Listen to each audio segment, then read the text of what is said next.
Thank you all for having me. It is good to be back in Detroit.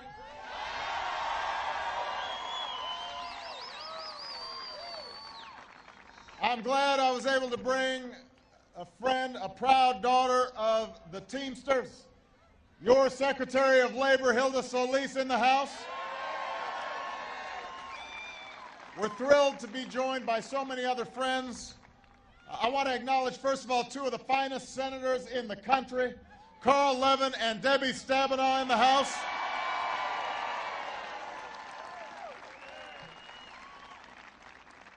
Outstanding members of the congressional delegation, John Dingell, John Conyers, Sandy Levin, Gary Peters, and Hanson Clark. The president of the Metropolitan Detroit Central Labor Council, our host, Sandra Williams. AFL-CIO President Rich Trumka. President of the Michigan AFL-CIO, Mark Gaffney. And some proud sons and daughters of Michigan representing working people here and across the country. SEIU President Mary Kay Henry. Teamster President Jimmy Hoffa. UAW President Bob King. Utility Workers President Mike Langford. We are proud of them, and we're proud of your congressional delegation who are working every single day with your state and local elected officials to create jobs and economic growth and prosperity here in Michigan and all across the country. I am honored, we are honored, to spend this day with you and your families, the working men and women of America. This day belongs to you. You deserve a little R&R, a little barbecue, a little grilling, because you've been working hard. You've been working hard to make ends meet. You've been working hard to build a better life for your kids. You've been working hard to build a better Detroit. But that's not all I'm going to talk to you about. I also want to talk about the work you've been doing for decades. Work to make sure that folks get an honest day's pay for an honest day's work. Work to make sure that families get a fair shake. The work you've done that helped build the greatest middle class that the world has ever known. I'm talking about the work that got us a 40-hour work week and weekends and paid leave and pensions and the minimum wage and health insurance and Social Security and Medicare, the cornerstones of middle-class security. That's because of your work.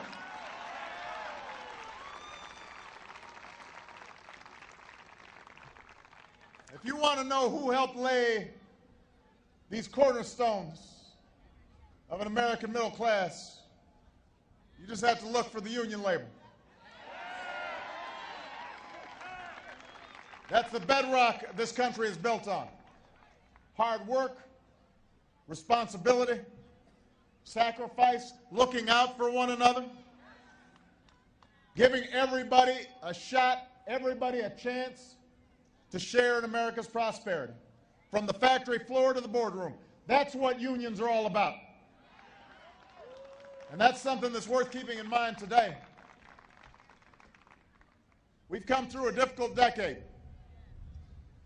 in which those values were all too often given short shrift. We've gone through a decade where wealth was valued over work and greed was valued over responsibility. And the decks were too often stacked against ordinary folks in favor of the special interests. And everywhere I went while I was running for this office, I met folks who felt their economic security slipping away. Men and women who were fighting harder and harder just to stay afloat. And that was even before the economic crisis hit. And that just made things even harder. So these are tough times for working Americans. They're even tougher for Americans who are looking for work. And a lot of them have been looking for work for a long time. A lot of folks have been looking for work for a long time here in Detroit and all across Michigan and all across the Midwest and all across the country. So we got a lot more work to do to recover fully from this recession. But I'm not satisfied just to get back to where we were before the recession. We've got to fully restore the middle class in America.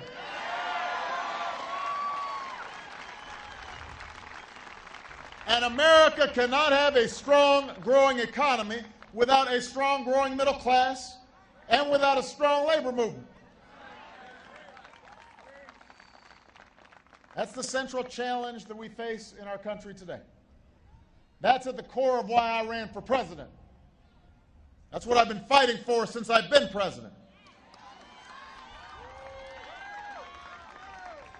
Everything we've done, it's been thinking about you. We said working folks deserved a break, so within 1 month of me taking office, we signed into law the biggest middle-class tax cut in history, putting more money into your pockets. We said working folks shouldn't be taken advantage of, so we passed tough financial reforms that ended the days of taxpayer bailouts and stopped credit card companies from gouging you with hidden fees and unfair rate hikes, and set up a new consumer protection agency with one responsibility: sticking up for you. We said that if you're going to work hard all day to provide a better life for your kids, then we're going to make sure that those kids get the best education possible. So we helped keep teachers on the job. We're reforming our public schools, and we're investing in community colleges and job training programs. And we ended wasteful giveaways that went to the big banks and used the savings to make college more affordable for millions of your kids.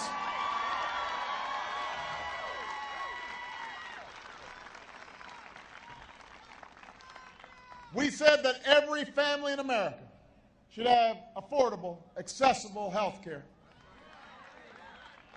We said you shouldn't be discriminated against because you've got a pre-existing condition. We said young adults without insurance should be able to stay on their parents' plan. We got that done for you. And here's what else we said, Detroit. We said that American auto workers could once again build the best cars in the world.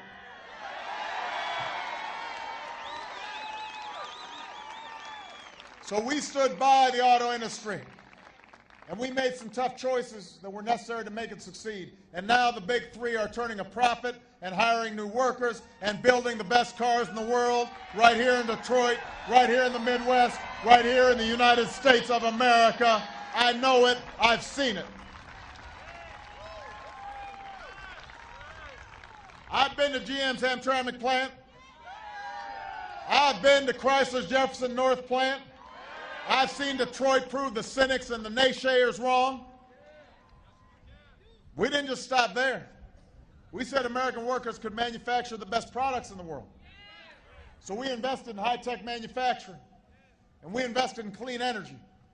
And right now there's an advanced battery industry taking root here in Michigan that barely existed before. Half of the workers at one plant in Detroit were unemployed before a new battery company came to town. And we're growing our exports so that more of the world buys products that are stamped with 3 simple words: made in America.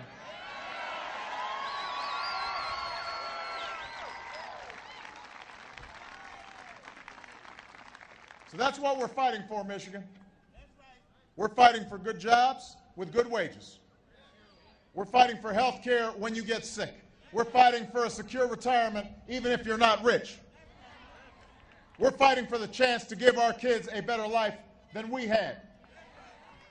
That's what we're doing to restore middle-class security and rebuild this economy the American way, based on balance and fairness and the same set of rules for everybody, from Wall Street to Main Street. An economy where hard work pays off and gaming the system doesn't pay off. and everybody's got a shot at the American dream. That's what we're fighting for.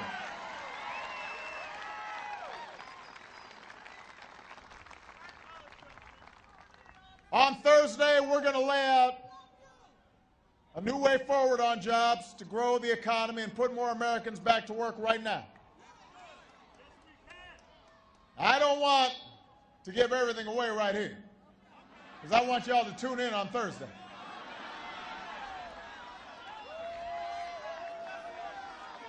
But I'll give you just a little bit.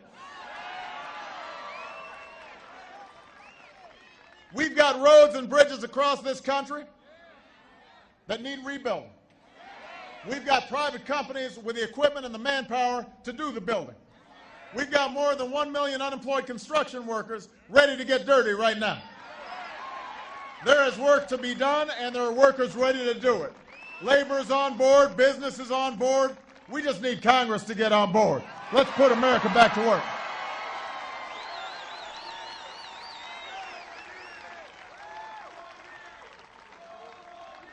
Last year we worked together, Republicans and Democrats, to pass a payroll tax cut.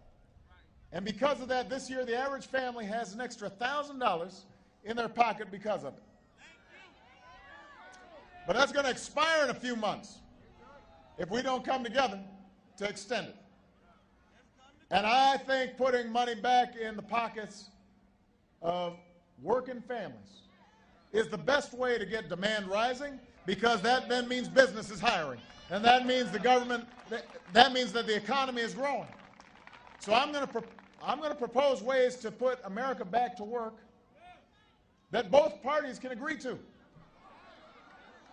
Because I still believe both parties can work together to solve our problems. And given the urgency of this moment, given the hardship that many people are facing, folks got to get together. But we're not going to wait for them.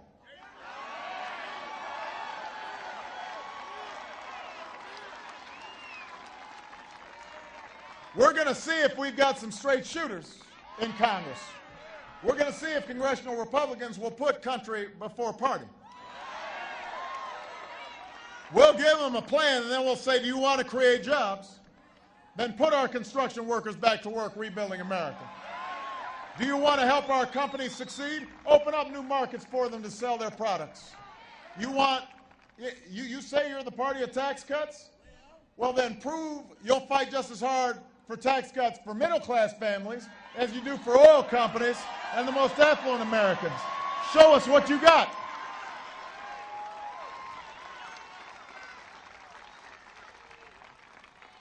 The time for Washington games is over.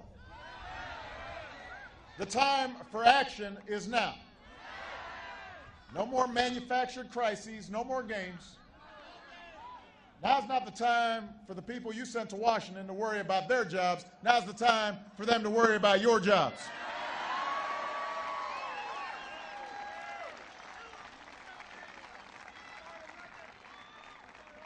Now, let me say a word about labor in particular. You know, I know this is not going to be an easy time. I know it's not easy when there's some folks who have their sights trained on you. After all that unions have done to build and protect the middle class, you've got people trying to claim that you're responsible for the problems middle class folks are facing. You've got some Republicans saying you're the ones exploiting working families. Imagine that. Now, the fact is, our economy is stronger when workers are getting paid good wages and good benefits. Our economy is stronger when we've got broad-based growth and broad-based prosperity. That's what unions have always been about, shared prosperity. You know, I was on the plane and flying over here, and Carl Levin was with me, and he showed me a speech that Harry Truman had given on Labor Day 63 years ago right here in Detroit. 63 years ago. And just to go to show that things haven't changed much, he talked about how, Americans had voted in some folks into Congress who weren't very friendly to labor. And he pointed out that some working folks and even some union members voted these folks in. And now they were learning their lesson. And he pointed out that, and I'm quoting here, the gains of labor were not accomplished at the expense of the rest of the nation. Labor's gains contributed to the nation's general prosperity. What was true back in 1948 is true in 2011. When working families are doing well, when they're getting a decent wage and they're getting decent benefits, that means they're good customers for businesses. That means they can buy the cars that you build. That means that you can buy the food from the farmers. That means you can buy from Silicon Valley. That you are creating prosperity when you share in prosperity. So when I hear some of these folks trying to take collective bargaining rights away, trying to pass so-called right-to-work laws for private sector workers that really mean the right to work for less and less and less, when I hear some of this talk, I know this is not about economics. This is about politics. And I want everybody here to know, as long as I'm in the White House, I'm going to stand up for collective bargaining.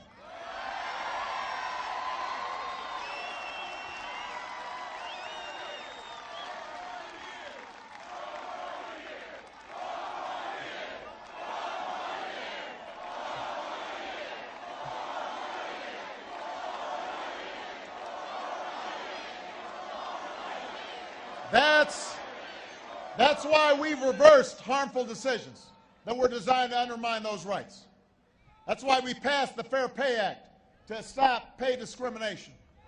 That's why we appointed people who are actually fulfilling their responsibilities to make sure that the offices and factories and mine workers that clock in each day, that they're actually safe on the job. And we're going to keep at it. Because having a voice on the job and a chance to organize and a chance to negotiate for a fair day's pay after a hard day's work, that is the right of every man and woman in America.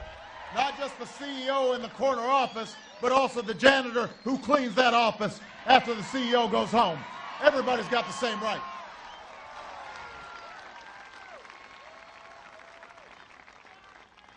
And that's true for public employees as well. Look, the recession had a terrible effect on state and local budgets. We all understand that. Unions have recognized that. They've already made tough concessions.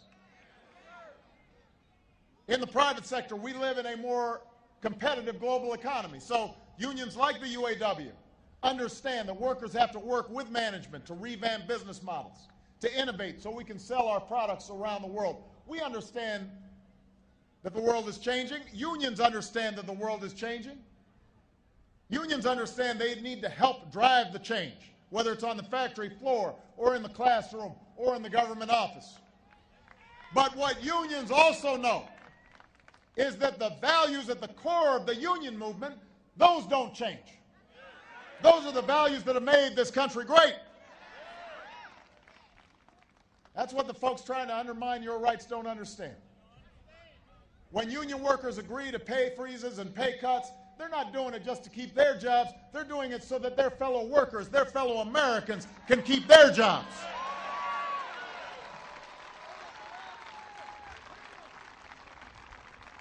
When teachers agree to reforms in how schools are run, at the same time as they're digging into their pockets to buy school supplies for those kids, they do so because they believe every child can learn. They do it because they know something that those who seek to divide us don't understand. We are all in this together. That's why those crowds came out to support you in Madison and in Columbus. We are one nation. We are one people. We will rise and we will fall together. Anyone who doesn't believe it should come here to Detroit. It's like the commercial says. This is a city that's been to heck and back.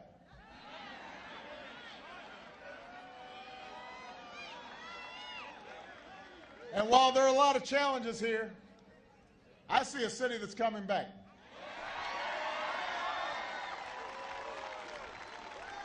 You ask somebody here if times are tough, they'll say, yeah, it's tough, but we're tougher. Look at what we're doing to overcome. Look at what we're doing to rebuild and reinvent and redefine what it means to live in this great city. Look at our parents who catch the first bus to work and our students who stay up late to earn a degree. Look at our workers on the line at Hamtramck and Jefferson North who are building the best cars in the world. Look at our artists who are revamping our city and our young people who are thinking up new ways to make a difference that we never dreamed of. Look how we look out for one another. That's why we chose Detroit as one of the cities that we're helping revitalize in our Strong Cities, Strong Communities initiative.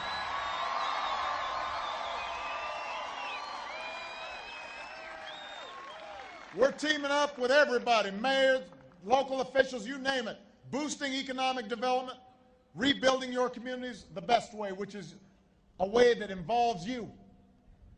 Because despite all that's changed here and all the work that lies ahead, this is still a city where men clocked into factories. This is the city that built the greatest middle class the world has ever known.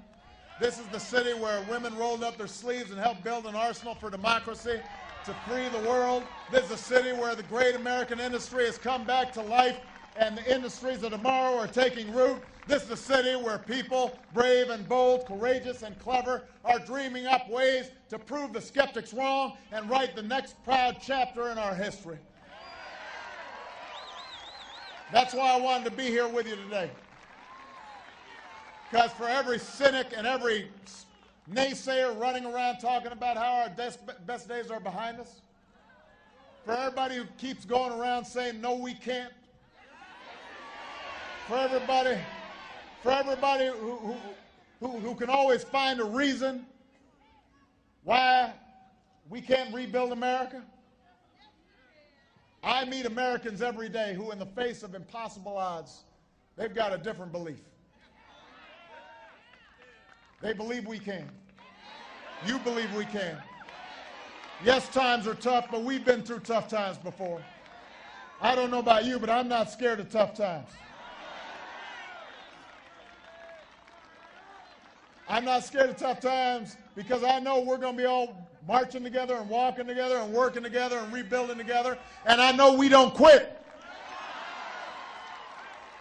I know we don't give up our dreams and settle for something less. We roll up our sleeves and we remember a fundamental truth of our history. We are strong when we are united. We're firing all cylinders. The union movement's going to be at the center of it. And if all of you are committed to making sure that the person standing next to you and their kids and their grandkids, that everybody in this city and everybody in this country can unleash his or her potential, if you work hard and play by the rules, you will get a fair shake and get a fair shot. That's the country I want for my kids. That's the country you want for your kids. That's the country we're going to build together. Thank you very much, Detroit. God bless you. God bless the United States of America.